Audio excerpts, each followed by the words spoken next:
Canal Revolução Industrial Brasileira. Hoje nós temos a honra de trazer um novo convidado para dar uma entrevista aqui para vocês.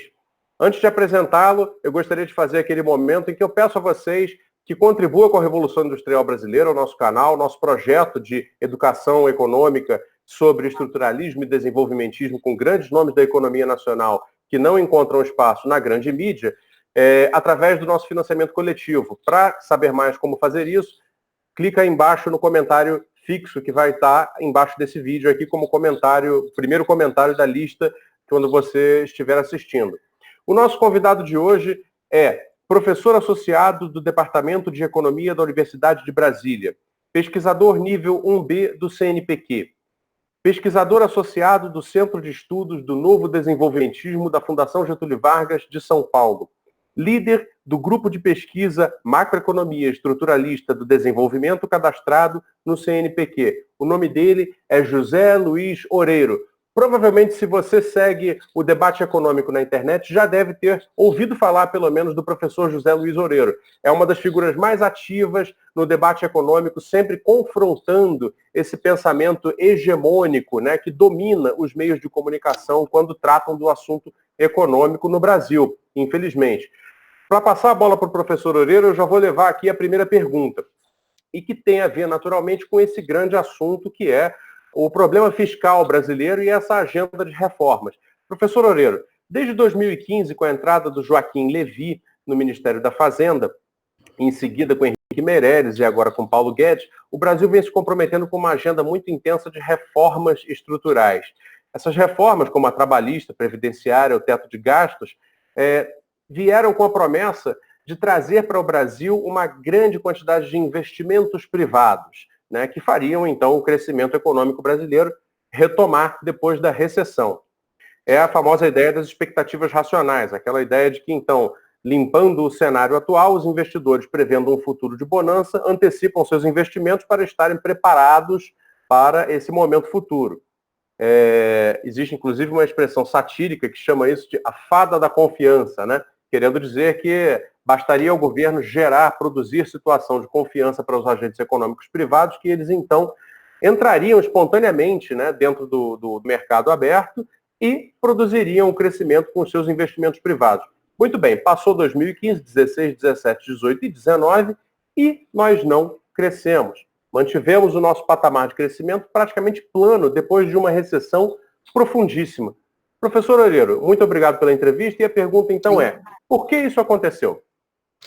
Bom, meu caro, assim, eu acho que desde o início a agenda econômica que, como você muito bem salientou, foi implementada no primeiro ano do segundo mandato da presidente Dilma Rousseff, então não é uma criação pós-Temer, mas ela já começa com a presidente Dilma, ela se baseou no mito, que é o mito da contração fiscal expansionista. Quer dizer, isso é uma tese defendida pelo Alesina, né, nos anos 90, início da década passada, de que países que tinham problemas de elevado endividamento público, né, e que realizavam uma consolidação fiscal por intermédio de uma redução do gasto público, conseguiam recuperar rapidamente o seu crescimento. Quer dizer, a ideia é de que uma redução, né, do gasto público levaria, né, a um aumento da confiança do mercado, né, no governo. Isso, por sua vez, geraria uma redução das taxas de juros, e essa redução das taxas de juros permitiria um aumento do investimento que seria mais do que proporcional à queda do gasto público. Pois bem, essa tese do Alesina, ela se mostrou empiricamente incorreta. Quer dizer, ano passado foi publicado um livro do Summers e do Blanchard, intitulado Evolution or Revolution, uma interrogação em que eles avaliam a experiência dos países envolvidos, notadamente dos Estados Unidos, no pós-grande crise de 2008, na grande crise financeira. Né?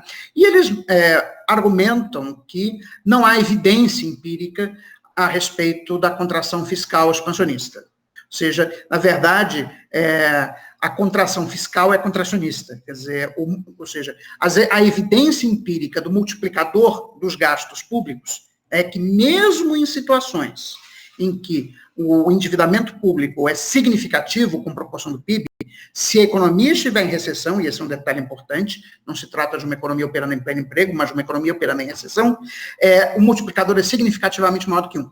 Se ele é maior do que 1, isso significa que se você reduzir o gasto público, você vai ter uma redução do PIB, não uma expansão. E eles também chamam atenção para o fato, isso eu já tinha percebido quando eu consultei, eu estudei essa literatura, os casos que o Alesina chama atenção, de casos bem-sucedidos de expansão fiscal contracionista, na verdade foram casos que foram precedidos por uma desvalorização muito intensa da taxa de câmbio. Então, na verdade, o resultado da expansão fiscal da contração fiscal expansionista não se dá via confiança dos empresários, mas, em geral, ocorre em função do efeito sobre as exportações que a desvalorização do câmbio anterior ao processo de consolidação fiscal permitiu. Se você parar para pensar, foi exatamente o caso do Brasil em 2003. Né? Quando assume o presidente Lula, em 2003, ele faz uma contração fiscal, no sentido de que você aumenta a meta de superávit primário de 3,75% do PIB, que era em 2002, né, para 4,25% do PIB. Né? E a economia rapidamente se recupera. Ela já no final de 2003, a economia que tinha, né, entrado em recessão no final de 2002 e início de 2003, a economia começa a se recuperar rapidamente. Mas o que aconteceu? Isso foi resultado do aumento da confiança? Não, basicamente, o que acontece com o Brasil nesse momento é que em 2002 a gente teve uma desvalorização fenomenal da taxa de câmbio. Na época ela chegou a R$4, né? Só que se a gente atualizar, né, pela inflação, esse valor da taxa de câmbio, ele seria hoje superior a R$9. Tá? Então, você teve uma desvalorização fenomenal da taxa de câmbio e ainda pegamos uma economia mundial que estava crescendo, passado lá a crise das empresas.com e o atentado das Torres Gêmeas, uma economia mundial que estava começando a crescer muito fortemente. Então, se você olhar as exportações de manufaturados no Brasil de 2002 a 2004, eles dão um salto fantástico. Então, aquela contração fiscal feita em 2003, durante a gestão do Palocci, ela, na verdade, ela foi compensada, o efeito dela sobre a demanda agregada foi compensado por conta do aumento das exportações. Né? Então, isso eu acho que é uma evidência empírica suficiente para a gente entender que essa tese da expansão fiscal expansionista, ela não tem, da contração fiscal expansionista, melhor dizendo, ela não tem embasamento empírico nenhum. E aí o que aconteceu de 2015 para frente, quer dizer, em 2015 nós tivemos, o Levy fez uma contração do investimento público em termos reais de 35%, né, junto com uma elevação fenomenal da taxa de câmbio, da taxa de juros, você teve então aperto na política fiscal, aperto na política monetária e ainda mais um choque de preços administrados, em que o preço da energia e dos combustíveis, ele é liberado de uma vez só em 2015. Então, você tem um cenário em 2015 que é uma aceleração da inflação de 6% para 10% ao ano devido ao choque de oferta, né, que é a liberação das tarifas públicas. Você tem uma contração da política fiscal, você tem uma contração da política monetária e você também começa a ter contração do crédito público. Foi, assim, uma recessão produzida de acordo com os manuais de macroeconomia. Ou seja, você faz uma contração de demanda num contexto de choque de oferta, quer dizer, o que você vai ter é elevação da inflação junto com uma retração gigantesca do nível de atividade. Tá? A política monetária só vai começar a ser relaxada no final de 2016 de maneira muito tímida. E aí lembra que em 2016 a gente colocou o teto de gastos.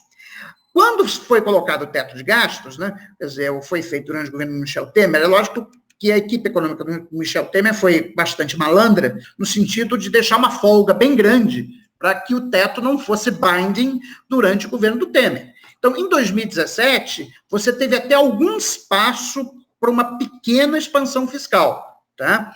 Mas o fato é que o investimento público não se recupera do tombo que ele tomou com o Levy, né? A construção civil também, ela, com a crise de 2014 a 2016, ela desaba, né? E a gente ainda pegou, no meio do caminho, uma queda de preços de commodities, o que também afetou o valor das nossas exportações.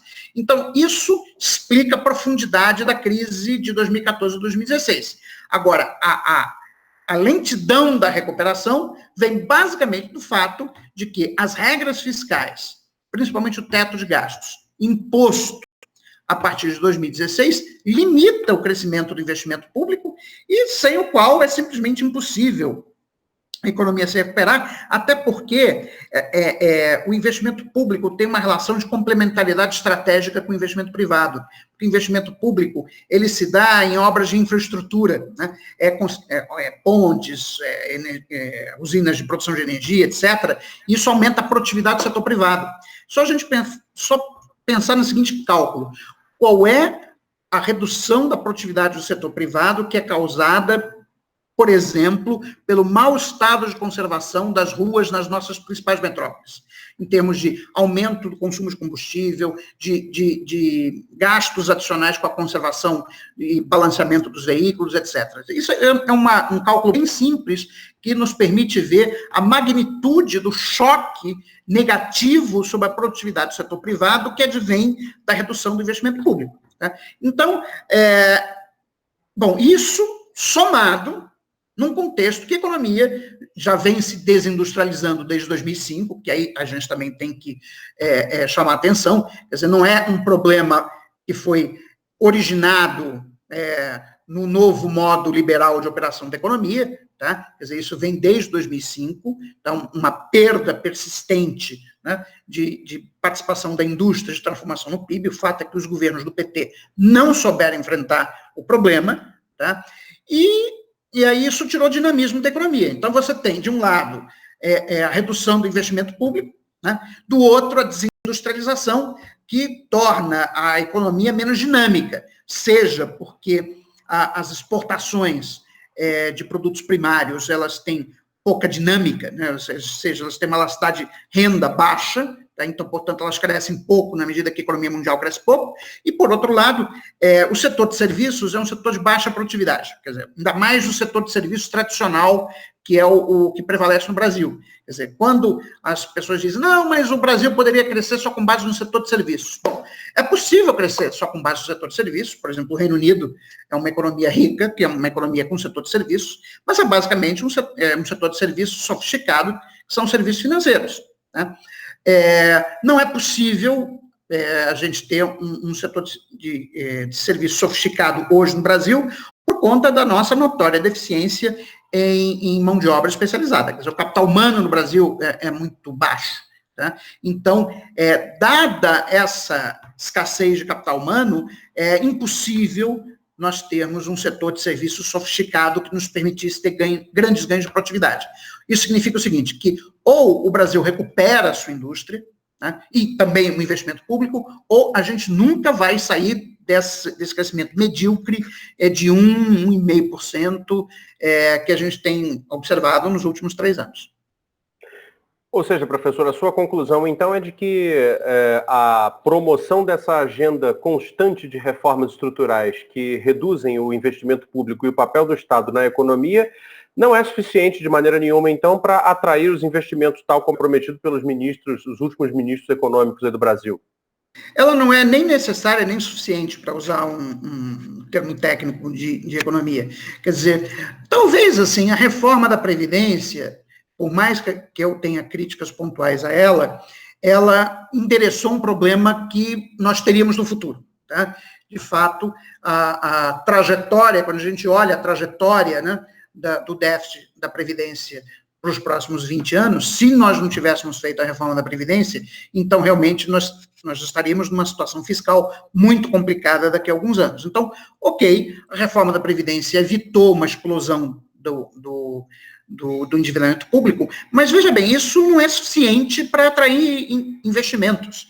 Isso por si só não vai fazer indústrias brotarem do chão, tá? Isso não vai eliminar o nosso crescente hiato tecnológico com respeito às empresas no exterior. Tá? Então, quer dizer, uma coisa é você evitar uma catástrofe. Né? Quer dizer, de fato, a situação da Previdência era complicada por questões relacionadas, por um lado, à mudança demográfica, quer dizer, o Brasil passou, né, por uma mudança demográfica muito significativa nos últimos anos. Quer dizer, hoje em dia, a taxa de fertilidade das mulheres é inferior a 2,1, ou seja, já não cobre mais a reposição, ou seja, a nossa população ela está envelhecendo, vai envelhecer muito nos próximos anos, então uma reforma da Previdência é, sem dúvida nenhuma, necessária. Agora, vender-se como se vendeu a reforma da Previdência como a solução para todos os problemas do Brasil, isso realmente é um nonsense completo. E tanto que eles sabiam que não era a solução, que estão propondo uma nova agenda de reformas, agora com o tal do Plano Mais Brasil e outras. E essa agenda é inesgotável, porque como elas não lidam com os problemas estruturais de crescimento da economia brasileira, a esperança sempre vai estar na próxima reforma. Quer dizer, primeiro venderam a reforma da Previdência como se fosse a salvação do Brasil. Eu lembro que alguns economistas, como, por exemplo, o Ricardo Amorim, tá? Vocês podem até pegar na internet declarações dele no Twitter, dizendo que com a reforma da Previdência o Brasil ia crescer 4%. Quer dizer, de onde ele tirou isso? Da cabeça dele. Ele fez uma profissão de fé com base em nada, em nenhuma evidência empírica, em nenhuma teoria. Ele simplesmente fez uma profissão de fé. Como vários economistas, inclusive membros da equipe do governo, o próprio Mansueto fez essa afirmação antes da aprovação da reforma da Previdência, disse que não, com a reforma da Previdência, teto de gasto, o Brasil volta a crescer muito. Mentira. Né? Como a gente está vendo, a evidência contra fatos, não há argumentos. Nós tivemos 3 anos de crescimento medíocre, num padrão de recuperação da crise que não se observa desde 1980, quer dizer, nós tivemos várias crises desde 1980, e o que a gente observava é que, passada a crise, a economia brasileira recuperava rapidamente o crescimento, dava um salto, né? Depois perdia fôlego, tudo bem, porque a recuperação é isso mesmo. Quer dizer, quando a economia tem muita capacidade ociosa, muito desemprego, você pode crescer rapidamente, porque tem muito recurso ocioso. Aí, quando atinge o teto dado pelo produto potencial, a economia volta a crescer mais devagar. Mas não é isso que se observou nesta crise. Quer dizer, essa crise, ela tem um componente idiosincrático, que é o fato da recuperação ser extremamente lenta. Na verdade, o Brasil está crescendo nos últimos 3 anos, estou excluindo a expectativa de 2020, que aí já está contaminada pelo coronavírus mesmo, tá? Mas de 2017 a 2019, a média de crescimento foi de 1,1%. Tá?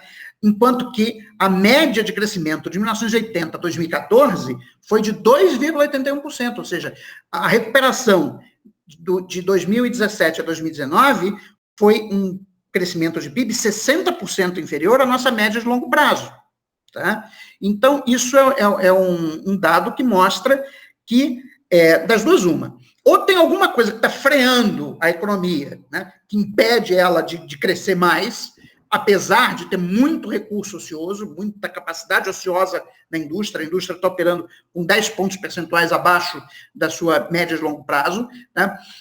Apesar de ter muito desemprego, então tem alguma coisa que está freando ela, ou nós tivemos uma redução do crescimento potencial. Eu acho que a verdade é uma combinação dessas duas coisas.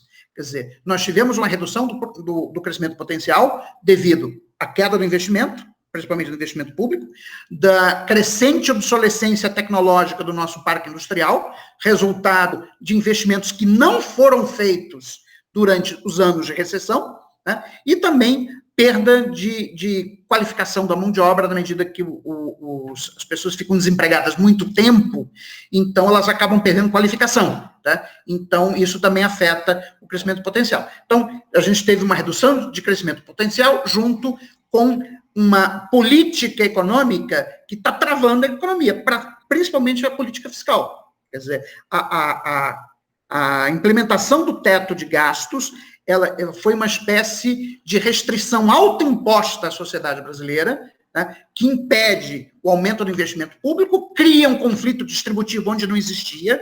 Isso, na verdade, é a cabeça de economista neoclássico, que é a cabeça de economista estático. Quer dizer, ele adora ver uma linha de restrição orçamentária. Ele não consegue pensar de outra maneira, ele não consegue pensar que os recursos no médio e longo prazo são criados. É verdade que no curto prazo os recursos são escassos, mas numa sociedade industrial, né, os recursos não são dados no longo prazo.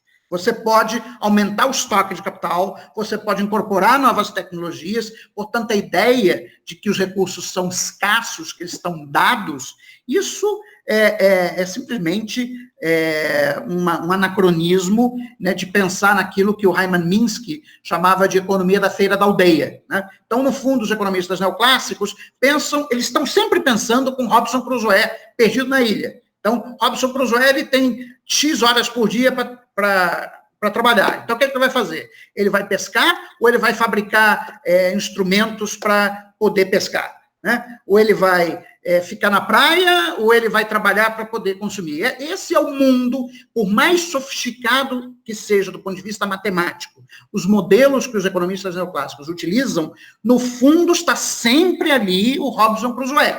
Né, que é o indivíduo isolado, perdido numa ilha com recursos limitados. Né?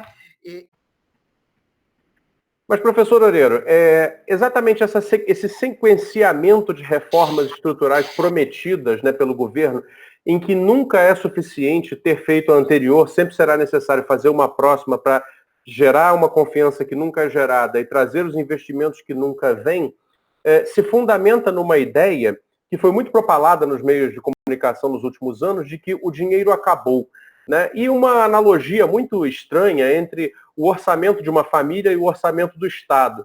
Porque por orçamento de uma família é possível se chegar a um limite em que o dinheiro realmente acaba, naturalmente. Qualquer pessoa que está na vida econômica sabe disso. Porém, o Estado não funciona da mesma maneira que uma família. Pergunto ao senhor, tem algum sentido repetir essa ideia de que o dinheiro acabou? O Estado pode incorrer numa situação de terminar o dinheiro e aí haver uma situação de falta de espaço fiscal que justifique, por exemplo, a PEC emergencial que vem sendo discutida aí agora como uma nova próxima reforma necessária para gerar a confiança e os investimentos que, em geral, não vêm? Então, meu cara, eu acho que essa ideia de que o dinheiro acabou é o equivalente na economia à hipótese da Terra plana. Ou seja, é uma ideia que é aparentemente intuitiva, como a ideia da Terra plana é intuitiva. Quer dizer, se a gente pensar intuitivamente, não. A Terra é plana, eu não consigo ver, né, a curvatura da Terra. É intuitivo que os objetos numa superfície plana eles ficam estáveis, né, e numa superfície não plana, principalmente numa superfície esférica, eles não ficam estáveis. Né, eles caem. Né? Então, é assim, intuitivo, só que está errado. Né? A evidência empírica é avassaladora, e até mesmo a gente pode fazer um teste em casa. Quer dizer, eu sempre sugiro isso para quem tem dúvida. Você faz o seguinte, olha para a Lua. Né? Vê a sombra que a Terra projeta na Lua. Tá? Bom, se a Terra fosse plana, a gente ia ver um fiozinho assim. Entendeu? Mas não, a sombra é esférica. Isso mostra que o objeto que está bloqueando a luz do Sol é um objeto esférico. Então, a Terra não é plana, lamento dizer. Tá? Para quem ainda no século XXI acha um negócio desse. Mas, muito bem. A ideia de que o orçamento público é equivalente ao orçamento da Dona Maria, tá? Também não faz nenhum sentido. Por quê? Por diversas razões. Em primeiro lugar, a Dona Maria não pode imprimir dinheiro em casa. Tá? Aliás, eu não aconselho a ninguém que faça isso, porque é crime. Tá? O governo não gosta dessas coisas, então, por favor, não tentem imprimir dinheiro em casa. Okay? Bom, mas além de não poder imprimir dinheiro em casa, a Dona Maria não pode vender títulos da dívida da Dona Maria no mercado de capitais, coisa que o Estado pode fazer. E a terceira coisa pelo qual o orçamento da Dona Maria não é igual ao orçamento do Estado, né, é que a Dona Maria não pode se decretar o aumento de renda. Ela não pode chegar para a patroa e dizer, ô patroa, a partir de amanhã, a senhora tem que me pagar 30% a mais salário. Pois muito bem, o governo pode fazer isso, ele pode aumentar a alíquota de imposto. Né? Então, o fato de que o governo pode imprimir dinheiro, de que ele pode cobrar impostos e, portanto, aumentar a sua receita, e o fato de que ele pode se endividar, né, mostra que o exemplo está errado.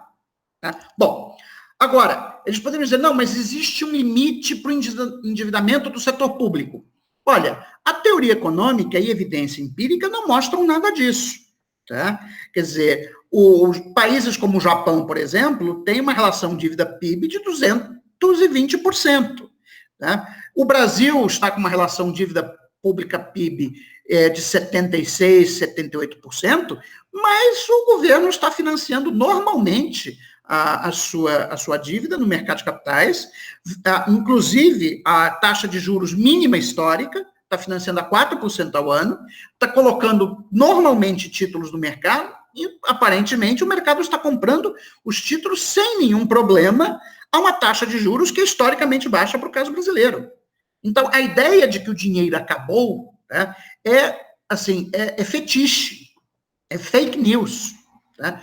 Por quê? Porque, primeiro, o governo pode aumentar os impostos, quer dizer, não existe... não pode aumentar a carga tributária. Como não pode? Isso é uma decisão política. Tá? Isso quem tem interesses de certos grupos empresariais rentistas, e principalmente dos 1% mais ricos do Brasil, que não querem que a carga tributária aumente, porque vai em cima deles.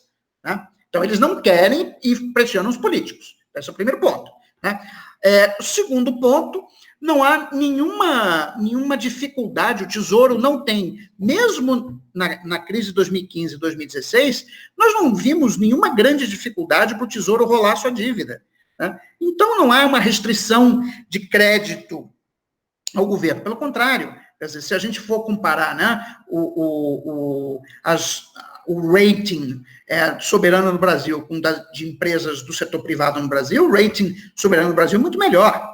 Tá? Então, não há nenhuma dificuldade do governo fazer novas emissões de dívida para financiar os seus gastos. Por fim, se em algum momento chegar, né, o mercado dizer, não, eu não quero mais comprar títulos do governo, você emite moeda. Mas emitir moeda gera inflação. Não. E aí, é evidência empírica mais uma vez. Se a gente olhar a resposta dos bancos centrais dos Estados Unidos, da Europa e do Japão à crise de 2008, eles aumentaram em 400% a base monetária. As operações de afrouxamento quantitativo do Federal Reserve, no fundo, foi uma mal disfarçada operação de financiamento de gasto público com emissão de moeda. Isso não gerou inflação. Pelo contrário, os países desenvolvidos têm lutado desde 2008 contra o risco da deflação, que é uma inflação negativa. Eles não conseguem colocar a inflação em 2% ao ano. Estão tendo enorme dificuldade. Agora, com a crise do coronavírus, aqui realmente não vão conseguir mesmo. Pois bem, então, esse é o ponto. Quer dizer, isso é uma analogia falsa, isso é terraplanismo econômico, para deixar bem claro. Agora, e a PEC emergencial? A PEC emergencial não resolve em nada a situação fiscal do governo por diversas razões. Em primeiro lugar, ela é uma PEC que propõe reduzir a oferta de serviços públicos em 25%. Tá? Porque a Constituição proíbe a redução de salários. Então, não é o salário do servidor que vai estar sendo reduzido, será a jornada de trabalho do servidor público. Pois muito bem, Fausto. Quem é o servidor público? O servidor público é o professor, é o médico, é o policial, é o fiscal da Receita Federal. Ou seja, você vai dizer para o médico, para ele fazer 25% menos de atendimentos. Você vai falar para o professor, para ele dar 25% menos aula. Você vai falar para o policial fazer 25% menos horas no policiamento das cidades. Você vai falar para o fiscal da Receita fazer 25% menos de fiscalização. Ou seja, você vai reduzir... Sim. Posso intervir? Você vai dizer, sim, por exemplo, ao bombeiro para apagar 25% menos de incêndios. Sim, sim. Ele vai dizer, não, eu vou só apagar 10 incêndios por dia, porque agora tem uma limitação, eu não posso fazer acima disso. Ou seja, é de uma insanidade inacreditável. Quer dizer, no fundo, você está... porque, veja bem, essa PEC é vendida para a sociedade como uma PEC para combater os altos salários dos servidores públicos. Tá? Mas aí, o que a população pensa que é o servidor público? Ela pensa que o servidor público é o deputado, o senador, é o assessor do senador, é o juiz que ganha 600 mil reais por mês. Realmente, existem coisas que deveriam ser coibidas no serviço público, certamente. Você deveria fazer a lei do teto constitucional, né, de salário, fazer ela valer de verdade. Que é o seguinte, ninguém pode ganhar mais no serviço público do que o presidente do Supremo Tribunal Federal. Mas existem diversos penduricalhos que permitem que, principalmente no judiciário, não é o executivo federal, estadual ou municipal, mas no judiciário federal, estadual, né, que você consegue ganhar acima do teto de gastos. Desculpe, do teto remuneratório. Tá? Então, ela está sendo vendida dessa forma, a população está comprando uma ideia, ou seja, a população está comprando o gato por lebre. Tá? Ela está pensando que está comprando uma lebre, que é combater, né, os privilégios de uma pequena casta do serviço público, mas, na verdade, quem vai sofrer é a população. A população que vai ficar com menos atendimento médico, é a população que vai ficar com menos serviços de educação, é a população que vai ficar com menos serviços de segurança, enfim, esse é o primeiro ponto. Segundo ponto, a economia, no final das contas, é pequena. Por quê? Ora, eu participei da audiência pública da CCJ no Senado sobre a PEC emergencial.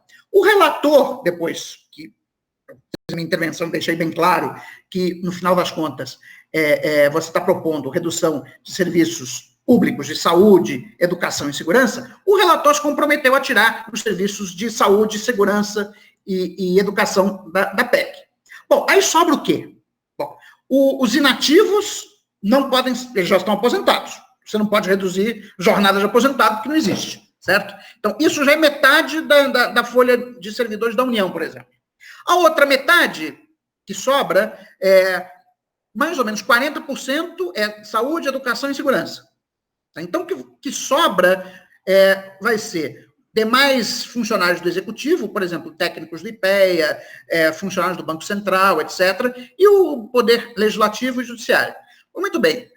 A interpretação constitucional que eu tenho e que outros amigos meus que são advogados têm, é de que o Executivo não pode impor ao Judiciário e ao Legislativo uma redução da jornada de trabalho dos seus funcionários. Então, não vai pegar os funcionários do Legislativo e do Judiciário. Vai sobrar quem? Vai sobrar o pessoal do IPEA, vai sobrar o pessoal do Banco Central, vai sobrar o pessoal do IBAMA. Né? E aí, qual é a conta? Você passa a régua e fecha a conta, sabe quanto é que dá, Fausto? 8 bilhões de reais por ano. 8 bilhões por ano. Isso é 10% do déficit primário da União projetado para 2020, que nessa altura do campeonato já vai ser muito maior. Ou seja, não faz nem cosquinha. Então, essa PEC que está sendo vendida para a sociedade como algo que vai resolver as contas do Estado, não vai resolver. E, pelo contrário, se ela realmente for adotada para valer, vai reduzir muito a oferta de serviços públicos essenciais, né? Saúde, educação, quer dizer, independente da crise do coronavírus. Quer dizer, o coronavírus só torna o quadro pior. Né? Mas, assim, você vai reduzir atendimento hospitalar, você vai reduzir serviço, aulas dadas para os alunos, como é que você vai fazer um negócio desse? Você vai reduzir a fiscalização ambiental para botar na testa mesmo do governo do Brasil, de que o governo do Brasil está pouco se lixando para a preservação do meio ambiente? Você vai reduzir a jornada de trabalho dos fiscais da Receita Federal? Aí é que a Receita Tributária despenca mesmo. Né? Então, assim, é de um primarismo, é absurdo. Né? As pessoas simplesmente não param para pensar na idiotice que é essa proposta de PEC emergencial. Professor, e sobre essa discussão da modernização ou relativização e, para alguns, até mesmo a anulação da emenda constitucional, que já não é mais uma PEC, é uma emenda constitucional 95 do teto dos gastos, né? Qual a sua posição? Bom, eu fui contra a PEC quando ela foi proposta em 2016. Mas quando eu vi que ela ia ser aprovada de qualquer maneira, eu fiz uma sugestão de que o indexador fosse a inflação do ano anterior e mais o crescimento da população, para pelo menos dar algum espaço, né, para o crescimento vegetativo da despesa pública para atender o crescimento da população.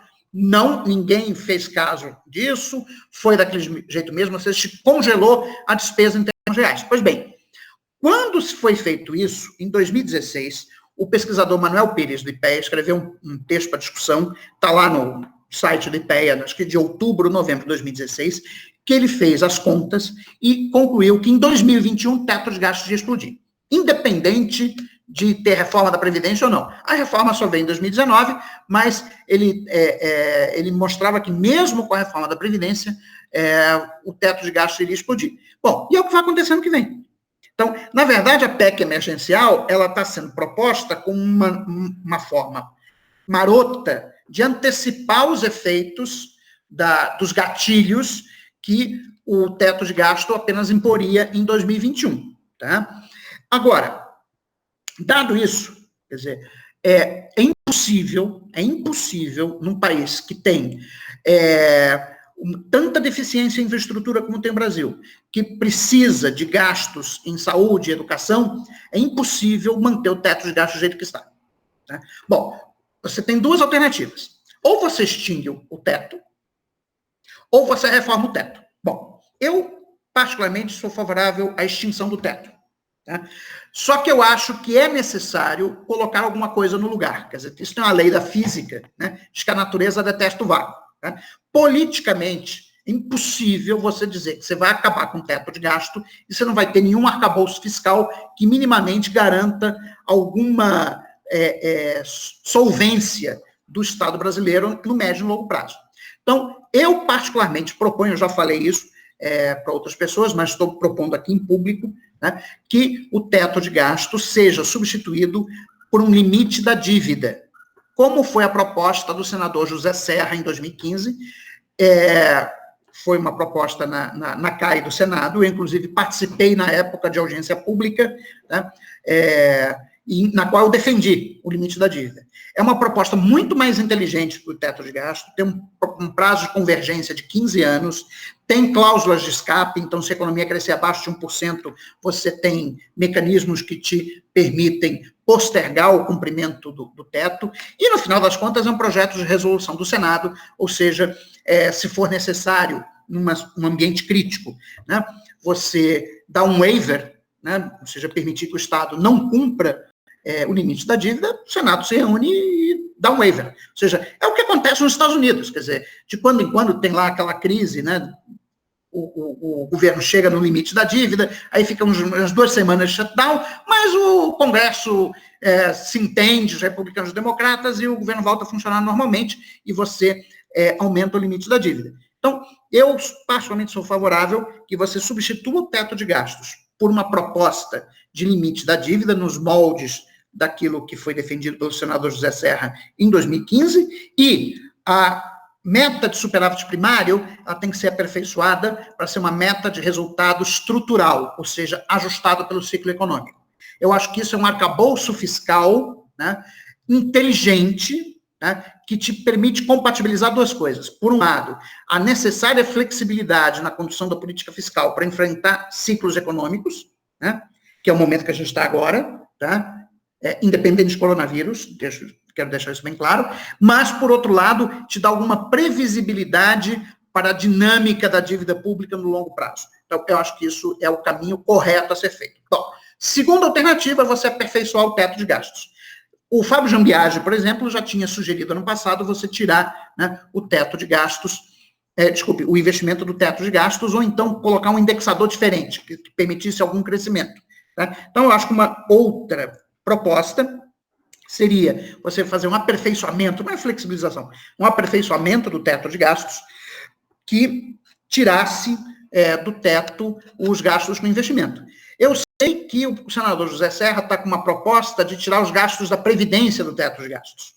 Tá? Isso também é uma outra maneira de você aperfeiçoar o teto de gastos, supondo que você vai querer manter. Tá? Mas eu acho que é um debate que a gente precisa fazer, e com urgência, senão não teremos condições nem de sair, né, dessa armadilha de crescimento baixo, e quanto mais ainda enfrentar a crise do coronavírus, que, pelo que a gente está vendo, os pacotes que estão sendo anunciados pela Espanha, a Espanha anunciou hoje, né, um pacote de 200 bilhões de euros, 200 bilhões de euros, ou seja, é 1 trilhão e 200 bilhões de reais, né, para a gente ver o tamanho, né, dos pacotes fiscais que estão sendo anunciados. Então, com essas regras fiscais em vigor, não tem a menor chance da gente ter os instrumentos necessários para lidar com os efeitos econômicos da crise do coronavírus. Professor, justamente sobre esse ponto eu gostaria de introduzir a última pergunta, que seria a nossa, espero, primeira, né, entrevista aqui no canal Revolução Industrial Brasileira. Ontem, no dia 16 de março, nós estamos, né, então, por suposto, gravando aqui no dia 17 de março, o ministro Paulo Guedes foi à televisão, então, anunciar o pacote brasileiro para lidar com a crise do coronavírus. É uma pandemia sem igual, é uma situação absolutamente fora de controle, provavelmente terá impactos profundos, não só econômicos, como sanitários, em termos de vidas, ou seja, realmente um cenário que faz jus a intervenções como a da Espanha, ou como de outros países. A França, por exemplo, eu citaria aqui o caso da França, que já garantiu, né, o pagamento de contas de luz e água, né, dos cidadãos, entre outras intervenções interessantes no sentido de garantir uma rodagem mínima da economia. Muito bem. Aqui, tudo que foi anunciado, ou de tudo que foi anunciado, a imensa maioria são antecipações de gastos regulares, correntes, como, por exemplo, abono salarial e 13º, né, mais para o primeiro semestre, né, o que, obviamente, vai esvaziar, né, a economia no segundo semestre, na esperança que isso, então, irrigue a economia nesse momento. Sim. E nenhum dinheiro novo, ou quase nenhum dinheiro novo. Sim. E aí, é suficiente? Vai funcionar? Nem perto, nem perto. Aqui, veja bem, acho que aqui nós temos vários problemas que a crise do coronavírus coloca. O mais grave e urgente vai ser com os trabalhadores do setor informal da economia. Né? Ou seja, pensa, né, no sujeito que vende, tem uma lojinha pequena, ou é camelô, ou vive de bico, ou é empregado doméstico, essas coisas. Bom, devido às restrições de locomoção e de aglomeração que as medidas sanitárias para a contenção do coronavírus vão impor, essas pessoas vão ficar com renda zero. Agora, como elas são informais, e é importante chamar a atenção, que mais de 40% da força de trabalho no Brasil ou é informal ou por conta própria, né, essas pessoas não têm acesso a seguro-desemprego, elas não têm acesso, né, enfim, a uma série de mecanismos de seguridade social que os trabalhadores formais têm. Que o trabalhador formal, se ele for demitido, porque a empresa dele quebrou, né, ele tem direito ao seguro-desemprego. E o sujeito que é o trabalhador informal por conta própria, ou por conta própria que não consegue prestar um serviço por conta da crise do coronavírus, o que vai acontecer com ele? Ele vai ficar sem renda. É impressionante como a equipe econômica do governo, né, não conseguiu ver o problema. Eu não digo nem pensar no problema. Eles não viram o problema. Né? Assim, a minha avaliação, e a de muitas outras pessoas, né, principalmente isso reflete as características do ministro da Economia, é que eles estão um pouco se lixando para o pessoal mais pobre. Pelo contrário, eu ouvi declarações de membros da equipe econômica do governo incentivando as pessoas, trabalhadores por conta própria, a continuarem trabalhando, ou seja, a se expor ao risco de contaminação do coronavírus. Quer dizer, esse é um nonsense completo. Se o Ministério da Economia não conversa com o Ministério da Saúde. Mas o Ministério da Saúde está dizendo uma coisa.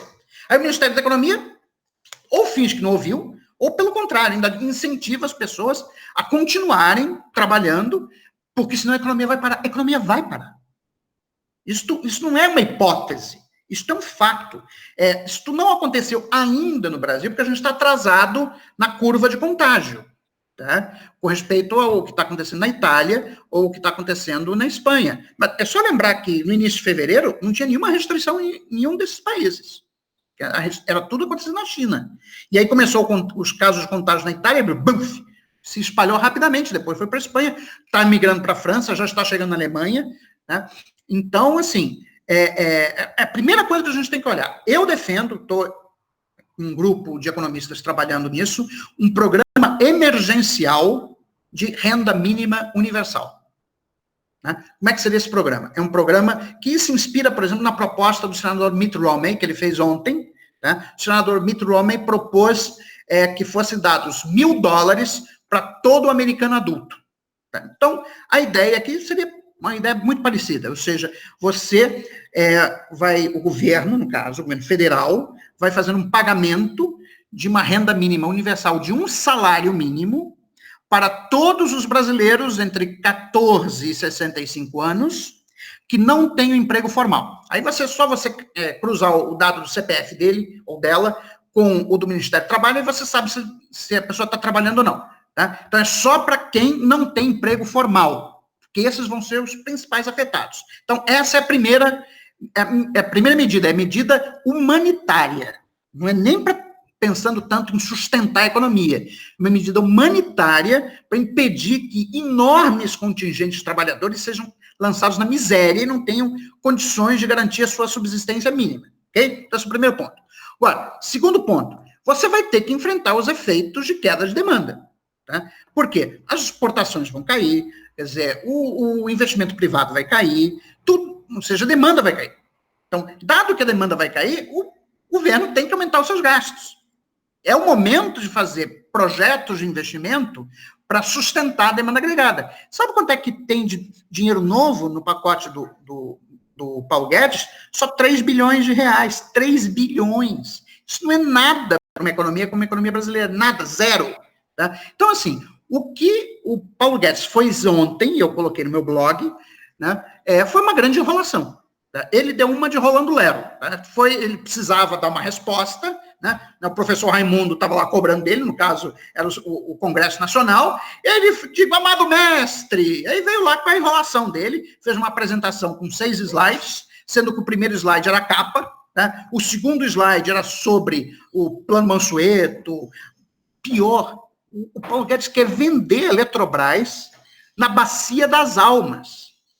Assim, se você perguntar para qualquer analista de mercado, você diz, olha, eu tenho ações na bolsa, você acha que é o momento de vender? Ele vai dizer, não faça isso, não venda. Não venda agora, espera, fica calmo, tá?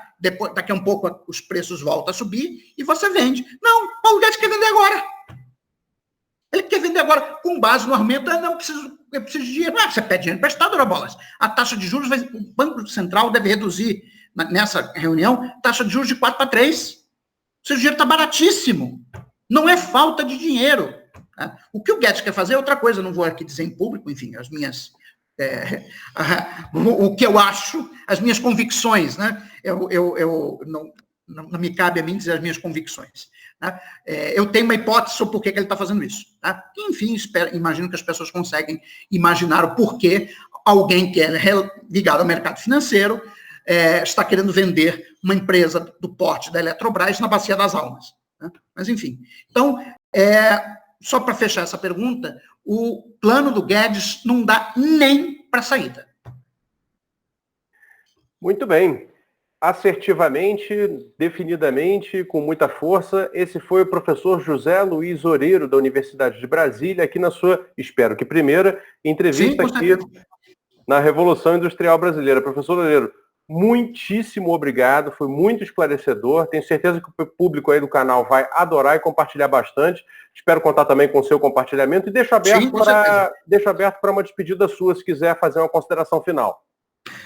Então, eu quero fazer umas considerações finais. Eu acho que o Brasil está passando por um momento muito delicado na sua história, né?